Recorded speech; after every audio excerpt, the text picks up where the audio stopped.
Wallace Logan Pete Stamper was born on July 25, 1930 in Russellville, Kentucky, but grew up in the small Kentucky town of Dawson Springs. At the age of 14, Pete's musical talent and interest led him to form the group the Pine Valley Pals, which performed regularly on WHOP radio in Hopkinsville, Kentucky. In 1951, at the age of 18, Pete served a tour in Korea. While there, he became acquainted with a cast member from the Renfro Valley show who invited Pete to come to Renfro Valley to perform. After completing his service to his country, Pete made his way back to Renfro Valley, where he was hired by founder and manager John Lair to become half of the comedy duo Clarence and Waldo. Pete's talents led him to other venues besides the Renfro Valley stage and allowed him to work with some of the top performers in the business, including Colonel Tom Parker, Elvis Presley's manager, and many others. In 1954, Pete met Red Foley, one of Renfro Valley's original co-founders and a longtime cast member.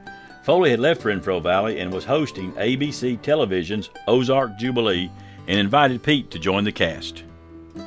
1957 found Pete a regular on the Grand Ole Opry, but John Lair and Renfro Valley were calling him back. Lair opened WRVK Radio and offered Pete a job as DJ and his regular position as a member of the Renfro Valley Barndance. During this period, Pete's comedic talents were not limited to live performances, but to comedy writing and songwriting as well. His material was used by talented comedians such as Bun Wilson and was featured on The Ernest Tubb Show. In 1965, Pete was a cast member in a full-length feature film produced in Renfro Valley, which allowed him the opportunity to present his comedy genius on the silver screen. In the mid-1970s, Pete took a break to tour with country superstar Dolly Parton on performances across the nation. But once again, the Valley was calling him back, so Pete returned to his home stage to perform to friends and fans from the stages of both the old and new barns in Renfro Valley, and resume his position as morning DJ at WRVK.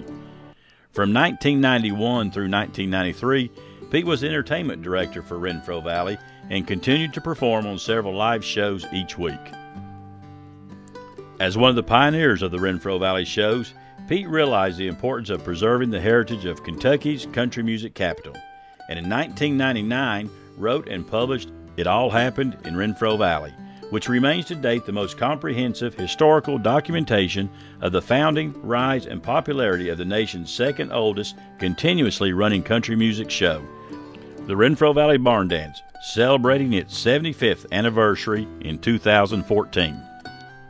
In 2008, Pete was awarded the Kentucky Broadcasters Association's prestigious Stephen Foster Award for his contribution to the music of the Commonwealth of Kentucky, and has a permanent exhibit on display at the Kentucky Music Hall of Fame and Museum, which chronicles his rich entertainment history.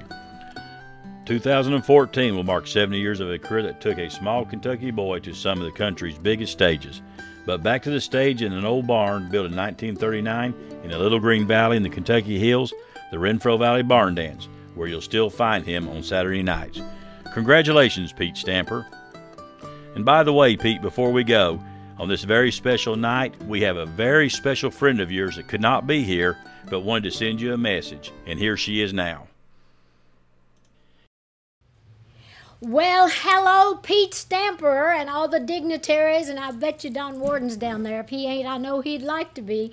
Anyway, Pete, I have loved you for as long as I can remember, and I've always thought you one of the greatest people I've ever known. Certainly, I've always thought you were the funniest, and you've written some really fun things for me through the years, which I always appreciated. But I know how dearly loved you are in that whole area.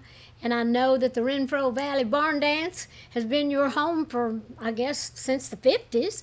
And they tell me that you have done some amazing things there in that area for everybody. And that does not surprise me at all, knowing what a good heart and a good human being that you've always been. So I wanted to come down and be with you. And you know I would have, if I could have, because you're one of those people that I would go way, way, way, way, way, way, way out of my way for.